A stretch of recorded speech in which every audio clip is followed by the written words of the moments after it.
fans, they did it. Not that there's any doubt whether the Astros would take care of business in this game, but they did it. Tropicana Field, it became Minute Maid Park 3.0. If we have Globe Life Field, whatever it's called, that's Minute Maid Park 2.0, then this was Minute Maid Park 3.0 because Astros fans took over the ballpark today. Everybody was there to see the Astros take care of business, and that's what they did in today's game. And this is a brief reaction show brought to you by Eric, the man Heisman, and we'll go ahead and talk about this on this Locked On Astros podcast. Hello and welcome to Locked On Astros, your daily Astros podcast. Here are your hosts, Eric, the man Heisman, and Brett, H-Town Wheelhouse Chansey.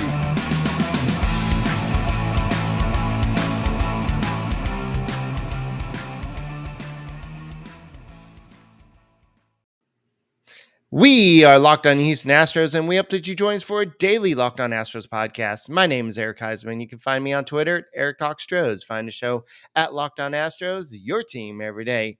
And Brett couldn't make it at this time, so I'm just going to do a short show. We're going to come back around 9:45 and do a full show, but I wanted to see your reactions. Let's talk about this game. What a game. Luis Garcia got into some trouble in the first inning. He had some walk issues, but he got out of trouble. He walked the first batter in the second inning as well, but he got into some trouble. He ended up pitching 5 innings.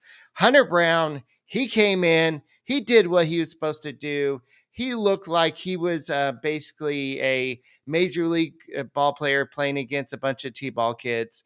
A couple of guys got hits against him, but Randy Rosarina looked like he had no clue. David Peralta looked like he had no clue. The only guy that had 2 hits against him was Harold Ramirez, I believe his name was. But overall, Hunter Brown looked good out there. The only thing that I kind of wish happened was he finished the game, but you had Neris came in and he closed out the game. But the Astros are division champs. This is the 5th time in 6 years that they are division champs. So they're going to playoffs. They are going to be they did clinch the playoffs. So now they have, I believe, the magic number to secure the 1 seed is 7 games. And so now to get the number 1 seed overall in the AL is 7 games. So this is just great to see that everything happened in this game. You had Altuve lead off with a home run, and then you had I know the offense kind of got stagnant for a little bit, but then you had the offense explode in the 6th inning right before Hunter Brown came in. You had I believe it was Alvarez had a double that scored a run. You had a little scare with him getting the knee and jarring the knee into the base. Then Bregman had that 2-run single, or it may have been double as well. No, I think it was a single, but I'm just excited about this overall game. It was like one of those games. Now they're pouring champagne on each other. This is a time to celebrate. As Sparky would say, it's time to get wet. And this is just the exciting time of the year when it's playoff season and the West is there. So guys, what do y'all want to say? And so Paul Jenkins says, you can't take the foot off gas now. That's the first seed all the way. So then Argenia said, no Springer, no Correa, no Strami, and the Astros are still on top. Yep. And then let's go ahead. And the golden era of the Astros still continues. And let's see. Garcia showed that he some composure and looks good after the first. Hunter Brown looked completely, really impressive. I really agree. And I think that Hunter Brown, it doesn't really matter when he comes in. And it just looked like he was dominant. And so the Astros, once again, are AL West champs. And it just, I didn't really get a good look at the hats, but I think I had to get a better look at the hats. And it looks like Brett is joining. So let's see if we can get Brett in. Yeah, we clinched, baby. What is up? I had to drop in to just say. Okay. You're in and out, Brett, but just go ahead and get. All right. Are you there? All right. Anyway, we tried to get Brett in, but he's going to definitely join the podcast a little bit later on. But he was super excited. He had to join in to try to say he was excited. But 7 games to go to clinch the number 1 seed. That's awesome. And just the Astros just showed that they knew that this was a game they had to win. And the Astros are celebrating right now. I always love this part of the game where the reporters get to talk to them. They have the Bud Lights are flowing. You have the champagne going. You have everything going. So this is always the best time of the year. So, guys, what are your predictions? Who do you think the Astros are going to play in the playoffs? This is a live reaction show. This is not a typical podcast. So y'all are driving this podcast. So go ahead and tell us, who do you think the Astros are going to face in the ALDS? So go ahead and just participate in the chat. So Brett's going to go ahead and join this way since he had a little bit of connection issues there. But so let's go ahead and put your predictions in here. Who do you think the Astros is going to play in the first round? I know that you've got the Rays, you got the Blue Jays, then you have the Orioles kind of in the mix. Then who's the other team? I'm missing. Let me look at the standings, but I know there's another team that's the Mariners. I always forget about the Mariners, but the Mariners are also in there. So which team do you think the Astros are going to face? So I know that Chester says, I hope not the Rays, but I'm guessing the Blue Jays. The Blue Jays are a team that I don't know if I would like to face the Rays. The Blue Jays, because the Blue Jays have George Springer. We know how he is Mr. October, and he can kind of turn it on there. So, so I know that Nugget says that the Blue Jays. Then you have Matthew say the Tampa Bay Rays, and then you have JB say the Indians. Or no, they're not called the Indians anymore. They're called the Guardians. Let's do a little history lesson. They're called the Guardians. But yeah, I know what you mean. And somebody says they can't be the Guardians because they are in the other bracket. So David says, pick me. How do I pick you? Pick you for what? Oh, all right. Anyway, so, but guys, aren't you just excited? In this game, you had Altuve go 2 for 4. That definitely helped me in fantasy baseball. And then you have Alvarez. Oh, by the way, we'll talk about this in the main show, but Alvarez it was named Player of the Week. And is there any doubt about it? He was on fire. He had 5 home runs last week. But just you knew that this was going to be a good game by Altuve hitting that leadoff home run. It was his 25th of the year. I believe it was his 32nd career leadoff home run. He has 11 this season, which leads the big league. So you knew that the Astros meant business with everything that happened. And Hunter Brown, he was just throwing like these power curveballs, the sliders, and the only one that he really struggled with was, I think, Jose Siri. And something that we may not take in consideration is that they were teammates in AAA. So definitely, if you look at that, maybe Brown was a little bit nervous pitching to Siri, but same time, he didn't show it. And then even when he walked and he stole base, you never saw Hunter Brown lose his composure. And that's what you love about this kid. He is just a great kid. So um, I JB says he knows it's called the Guardians, but he just wanted to say the Indians. So um, guys, this is awesome. Brett and I will be doing a full show at 9:45 once he gets back to actual internet. But I just want to do a quick little live show just kind of give y'all a chance to just sound out. What do you want to say? So let's go ahead and, like Chester said, I really wish that they left Hunter Brown in the game to finish. Cool.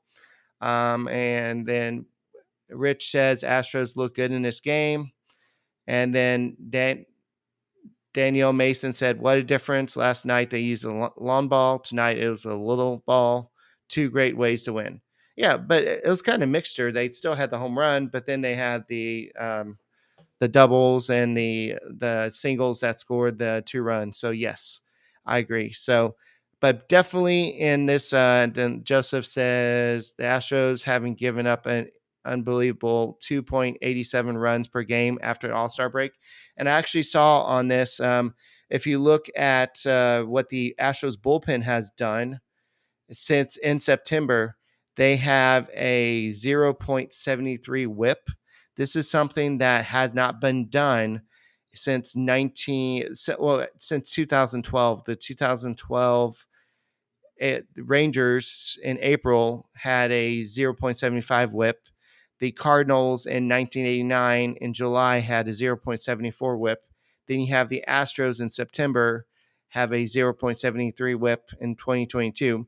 The only team that had a better whip than the Astros are doing right now in September is the New York Giants. That shows how long ago this was in 1916 with the 0.62 whip. So the Astros bullpen, remember how in August they struggled? Everybody's like, oh crap, our bullpen sucks again. But look how good they are right now. I think in August they just hit a wall, but now they're back.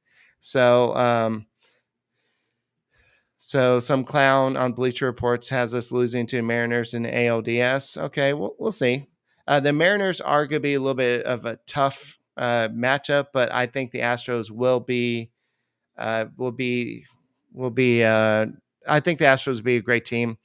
Then let's see what All Man's RV Vegas says. Hunter Brown maybe in the postseason. Yeah, I don't think he's gonna be a starter. I mean, personally, I think that looking at the stuff he demonstrated today, I think he would be perfect for the starting position. But at the same time, I don't think Dusty Baker is that type of guy to kind of do that. So I just don't think that you're going to do that. So let's see what else.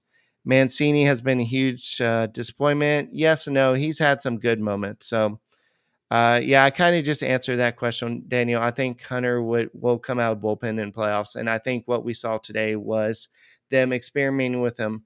And I thought that they maybe would bring him in like in the middle of the inning, but they brought him in through a clean inning, so we'll see like that. So, like H Town says that he will work in the bullpen 100%, and no, I don't think that he'll pitch again tomorrow. I don't think, especially with him being in the starting rotation for so long, I don't think that they'll pitch him on short rest like that. Maybe they'll pitch him in 3 days or so. I think they'll kind of keep him on a starter schedule for now, unless they absolutely need him. But I disagree with you on that, Brett. But that you could be right. I don't know, but I don't think if he's a 1 inning reliever, then I would agree with you. But they used him for 3 innings, so I don't think you're going to use those type of guys for back-to-back days. So maybe in 3 days or so. But if you have somebody that pitches 3 innings, I don't think you're going to do that. So, say all game Sunday juice box gearing for October. And then H Town says makes sense. So guys, I'm excited for this podcast later on at 9:45. We'll be back for a full show. This was just just want to come on and just have y'all join, just give your instant reaction. So I'll give y'all 2 minutes. If y'all want to put some stuff in your chat, just go ahead and tell me what your instant reaction is to this game. They're going to the playoffs. Duh, we all knew this was going on, but are you excited? Is this old news to you? Is this just are we just super spoiled? But I think that I know that a lot of people are complaining about Mancini and Yuli and McCormick and all that, but I think that overall these guys do get hits when you need them. So somebody brings up McCormick, but you're not going to bring up Leon at this point. It will take a injury to get him on the playoff roster. So I think at this point, I think that the Astros, they have the second best record in baseball. They have a magic number of 7 to have the number 1 record in the American League. I think they're fine. It's okay if you have 2 weak spots in the batting lineup, and Yuli has been hitting a lot better recently. If your weak spots are catcher and center field, great. I know Mancini hasn't been super good, but he has contributed at times. You have Aledmus Diaz who can play DH, and it seems like your everyday left fielder now is Jordan Alvarez, and I'm okay with that. He's looking great out there. He's made one miscue that I can remember, but otherwise he's been playing great baseball. So other than that, so that's all we got for this. Wait, I've got one more question. Who do you want to see, not to see in a World Series if we make it there? The team that scares me, I would say, is probably the Mets with their pitching. I know Max Scherzer left early with a perfect game intact today, but with their top three of DeGrom and Scherzer and all the other guys that they have, it's scary. But the Braves also, with the way they took care of us last year, I know they have a different team, but I think that could be interesting lineup there. So, and Jeremiah says, can you imagine October ball starters struggles and in comes Browns eat up 4 to 5 innings? I love this team. Yeah, that's what they envision Hunter Brown to do. Just keep in mind that you won't have all the off days that we've had in October's past. You're going to have games back to back, especially once you get to later rounds. So, but Hunter Brown is going to be that role. He's going to pitch 2 innings in October. I don't think they're going to worry about resting him too much. But anyway, that's all I got for this special edition of the Locked On Astros podcast. Brett and I'll be back at 9:45, and Go Astros, and they're clinched, and we're going to the playoffs once again. Go Astros, and make sure you subscribe to us on YouTube.